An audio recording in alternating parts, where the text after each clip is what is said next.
আজ থেকে টানা 4 দিন বাংলাদেশের 25টি জেলায় ভারী বৃষ্টিপাতের কথা জানিয়েছে আবহাওয়া অধিদপ্তর। তো ফ্রেন্ডস, বাংলাদেশের কোথায় কোথায় বৃষ্টিপাতের সম্ভাবনা রয়েছে এই ভিডিওতে আপনাদের বিস্তারিতভাবে জানিয়ে দেব। অবশ্যই ভিডিওটি শেষ পর্যন্ত দেখবেন। তার আগে আপনাদের কাছে ছোট্ট একটি রিকোয়েস্ট করছি, আপনি যদি আমাদের এই চ্যানেলটিকে এখনও পর্যন্ত সাবস্ক্রাইব করে না থাকেন তবে এইরকমই নতুন নতুন ভিডিও সবার আগে দেখার জন্য অবশ্যই সাবস্ক্রাইব করে নেবেন। বাংলাদেশের বেশ কয়েকটি জেলায় টানা 4 দিন বৃষ্টিপাতের পূর্বাভাস। আগামী কয়েকদিন দেশের আংশিক মেঘলা আকাশ, আবহাওয়া প্রধানত শুষ্ক থাকলেও 21, 22 ও 23 ও 24 ফেব্রুয়ারি দক্ষিণাঞ্চলের জেলাগুলিতে বৃষ্টিপাতের সম্ভাবনা রয়েছে। আবহাওয়া অধিদপ্তর ও জলবায়ু গবেষকদের দেওয়া পূর্বাভাসে এই তথ্য জানানো হয়েছে।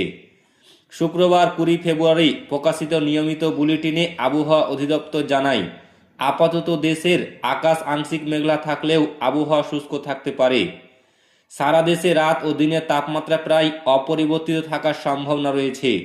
20 ফেব্রুয়ারির পূর্বাভাসে তাপমাত্রার বড় কোনো পরিবর্তনের আভাস দেওয়া হয়নি। অন্যদিকে কানাডার সাকসুকাচুয়ান বিশ্ববিদ্যালয়ের আবহাওয়া ও জলবায়ু গবেষক মোস্তাক কালাম পলাশ জানান, 21, 22, 23 ও 24 ফেব্রুয়ারি দেশের দক্ষিণাঞ্চলের জেলাগুলিতে বৃষ্টির প্রবল সম্ভাবনা রয়েছে। এর মধ্যে খুলনা বিভাগের উপকূলীয় জেলাসমূহ, বরিশাল বিভাগের সব জেলা এবং চট্টগ্রাম বিভাগের উত্তরাঞ্চলের জেলাগুলিতে বৃষ্টির প্রভাব তুলনামূলক বেশি থাকতে পারে।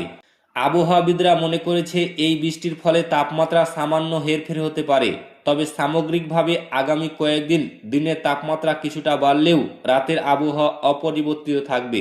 তো ফ্রেন্ডস, আপনি বাংলাদেশের কোন জেলা থেকে ভিডিওটি দেখছেন অবশ্যই কমেন্ট বক্সে কমেন্ট করে জানাবেন। ভিডিওটি ভালো লাইক করবেন, শেয়ার করবেন এবং চ্যানেলটিকে অতি অবশ্যই সাবস্ক্রাইব করবেন।